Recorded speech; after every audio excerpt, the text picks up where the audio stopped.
नमस्कार दर्शकों। अगला भाग रहस्यमय सफर भाग 2।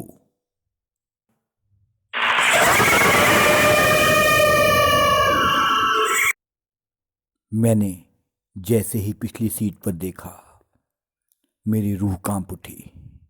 मैंने देखा पिछली सीट पर एक भयानक स्त्री, जिसका आधा मुंह जला हुआ है, गुल्लद जैसी लाल लाल आंखें और कांधे तक झूलते हुए बाल। किसी को भी हार्ट अटैक दिलाने के लिए यह काफी था। सच कहूं, उस समय मुझे हनुमान चालीसा ही याद नहीं आई।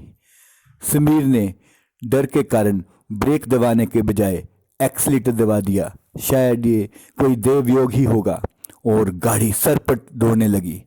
अब तो ऐसा जान पड़ता था कि मृत्यु निश्चित है। मैंने कहा, हे भगवान, लगता है आज मरना तय है। और इसी प्रकार गाड़ी भागती चली जा रही थी। या तो गाड़ी की अनकंट्रोल स्पीड से हम एक्सीडेंट से मर जाएंगे, अदरवाइज अगर वैसे ना मरते तो पीछे तो साक्षात मौत ही बैठी हुई थी। ना जाने किस पल वह हम पे हमला कर दे। ये सोचता हुआ मैं जा रहा था। मुझे सारी घटनाएं याद आने लगी थी कि हे भगवान, आज मैंने किस मुहूर्त में यह सफ़र तय करना निश्चित किया था। तभी हमने देखा कि एक मोड़ पर, जहाँ पे मंदिरों की घंटियों की आवाज़ आ रही थी, वहाँ पर अचानक से भयानक चिल्लाने की आवाज़ से मैं और समीर थर थर कांपने लगे।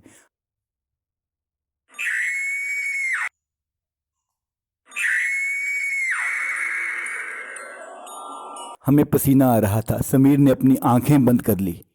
लेकिन ये क्या? जैसे ही मेरी आंखें सीट की ओर मुड़ी, वहाँ पर कोई नहीं था। लेकिन समीर ने कोई भी रिस्क नहीं लिया और गाड़ी की स्पीड वैसी ही रखी। धीरे धीरे धीरे समय बीतता गया और हम एक ऐसी जगह पहुँचे जहाँ बहुत सारे ट्रक खड़े थे। यानी वहाँ एक ट्रक वालों के लिए कोई ढाबा था। हम वहाँ उतरे और ढाबे की ओर जाने लगे। लेकिन जैसे ही हम ढाबे की ओर बढ़ रहे थे, किसी ने हमें आवाज़ दी। क्या हुआ साहब? इतनी ठंड में आप दोनों पसीने से तर हैं। सब ठीक है क्या? हम झेंप गए कि किसी अनजान ने हमसे ये कैसे कहा। लेकिन समीर से रहा ना गया। वह एक सांस में ही सारी व्यथा सुना गया।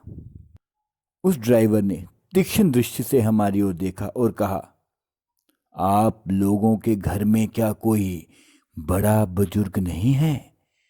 किसी ने आपको यहाँ आने से रोका नहीं? शायद आपको नहीं मालूम साहब, ये पूरा इलाका ही भूतिया है। हम दोनों ये सुनकर चौंक गए। ऐसा लगा हमारे पैर तले जमीन खिसक जाएगी। हमने निर्णय ले लिया कि चाय पीने के बाद गाड़ी में ही रेस्ट करेंगे। गाड़ी में ही हम हनुमान चालीसा लगाकर सो गए। और ठीक सुबह 5 बजे उठकर हमने हाथ मुंह धोया और रामपुर के लिए रवाना हुए। समीर के मामा हमारा इंतजार कर रहे थे। लेट होने का कारण पूछा तो हमने सब कह दिया। इस पर वह स्तब्ध रह गए और बोला, क्या तुम्हें चाचा जी ने नहीं रोका था? मुझे एकदम से याद आया। मैंने गुस्से भरी निगाह से समीर की ओर देखा और कहा, समीर, याद कर, चाचा जी बार बार हमें रोक रहे थे कि रात को मत जाइए, और हम उनकी बात का या उनका इशारा नहीं समझे। फिर मामा जी ने गुस्से में कहा, कैसी बेवकूफ़ भरी बातें करते हो? तुम्हें पता होना चाहिए कि यह रास्ता ठीक नहीं है। बड़ों की बातें ना मानने का तो आजकल के नौजवान अपना हक समझते हैं। फिर वे हमें एक पुजारी के पास ले गए, जो माँ भद्रकाली का उपासक था। हम उनके समक्ष आए। हमें देखते उसने हमारी आंखों की ओर देखा, जैसे वह कुछ पढ़ रहा हो। उसने कहा, अच्छा, अच्छी किस्मत लिए हुए हो बच्चों। कोई पिछले जन्म का पुण्य है जो आज बच गए। हम हक्के बक्के और हैरान रह गए। मामा जी ने कहा, ये भास्कर आचार्य हैं, माँ के परम भक्त। इन्हें बहुत पहले किसी बंगाली तांत्रिक के सानिध्य में सिद्धि लाभ हुआ था। गठीला शरीर, कांधे तक झूलते हुए सफ़ेद बाल, अनुभवी मगर अग्नि जैसे तेज वाली आंखें और चेहरे पर एक अलौकिक तेज। माथे का काला तिलक देखते ही उनके पूर्ण व्यक्तित्व को बयान कर रहा था कि वह कोई आम इंसान नहीं वरन एक महासाधक हैं। हमसे कुछ विशेष पूजा करवाई उन्होंने और हमें एक तावीज़ दिया। हमने उनके चरण स्पर्श किए और आशीर्वाद मांगा। फिर दिन भर हम घूमते फिरते रहे, लवी के मेले में गए, वहाँ हमने नए नए लोगों से मुलाकात की। फिर जैसे ही सांझ ढलने को थी, हमने अपना शिमला के लिए सफ़र तय किया।